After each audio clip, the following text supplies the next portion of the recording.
our compatriots in the Philippines and the world. Today is the sacred prophetic feast of Saint Joseph the Worker, May 1, 2025. This morning, I offered 2 holy masses in our sacred prophetic shrine of Quezon City, Shrine Protector of Saint Joseph Protector of Quezon City. And there, before his image, I thank him for his guidance and blessing so that I can be here, because this is his message yesterday that I should do this ceremony in the sacred prophetic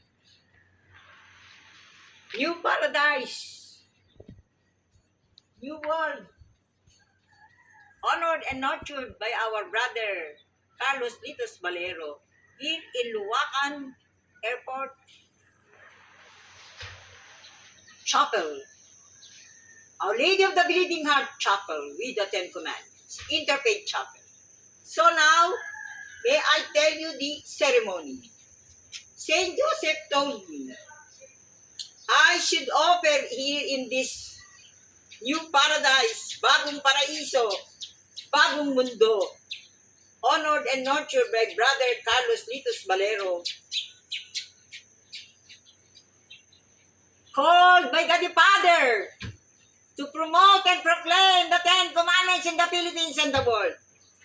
Saint Joseph yesterday woke me up and told me, time to offer to the world what he calls Saint Joseph, sacred staff of prophecy, to fulfill the Philippine sacred prophetic prophecy for new leaders, holy leaders, and to enshrine the many poor and marginalized in the Philippines and the world in the spirit, and to honor and nurture our beloved interfaith prophetic Pope Francis. So now, I will go up, and then with this sacred prophetic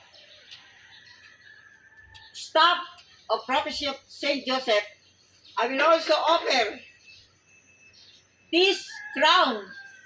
This is the crown with flowers prepared by Kuya Boy at Bibat in Rongot, Calamba, Laguna, Sagrada Familia, headed by beloved Ate Gloria Bibat. The first Kapatiran spiritual brotherhood, spiritual, ancestral, sacred prophetic spiritual group. Documented in my University of the Philippines PhD dissertation, published as Pamatalaan ng Pagbubukas sa Dipa ng Mahal na Ina or Sacred Prophetic Politics. And on September 1, in the presentation of this ceremony, first Saturday in the chapel of the Bleeding Heart, of the Lady of the Bleeding Heart, the Ten Commandments, there will be flowers to represent all the sacrifices and prayers through the years of the ancestral spiritual groups that I studied through the years and I proclaimed in the world. And here, this one is the lotus I was given by Grand Master Thomas Leyang in Batangas, in the Palace of the Sky Temple, the Interfaith Prophetic Philippine Dao de Gong Temple. The temple in the palace in the sky overlooks the heavens, the sea, and the mountain. So it is. We bless. Saint Joseph is blessing using his sacred prophetic staff of history and prophecy. Bayan ko, lupang tinuruan, perlas ka ng silangan.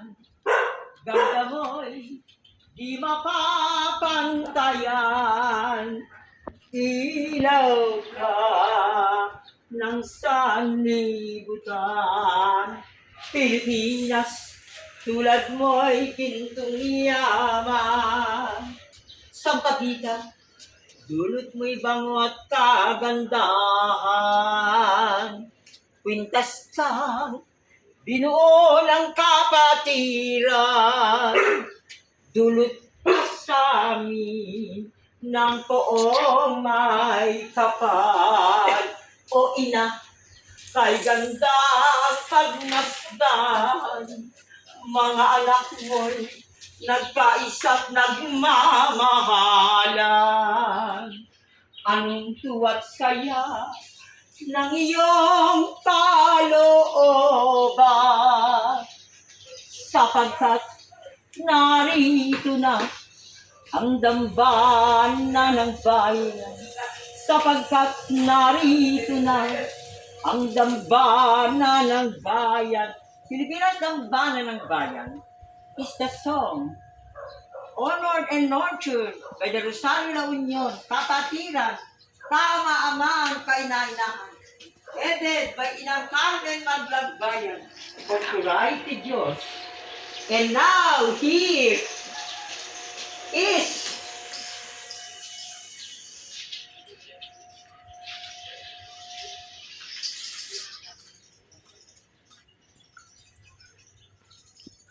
the altar, the interfaith sanctuary, the interfaith shrine through the years. This is Ate Nemi. We call her Lady of Mediatrix too. She took care of improving the garden. And Carlos Litos Valeros, spiritual consultant, Office of the President of the Philippines, Malacanang, National Commission of Senior Citizens. So, in interfaith, you can see Chinese, Rizal, all of these. No wonder Saint Joseph instructed me to come here and make the Thanksgiving, covenant offering and prayer to thank everybody who helped me through the years. I am 83 years old and I know that God will take care of me, especially since Saint Teresa of the Child Jesus, who called me to my Carmelite vocation, is celebrating the 100 years of her canonization on May 17, 2025. So May 1, we begin, we proclaim, we enjoin everyone with this.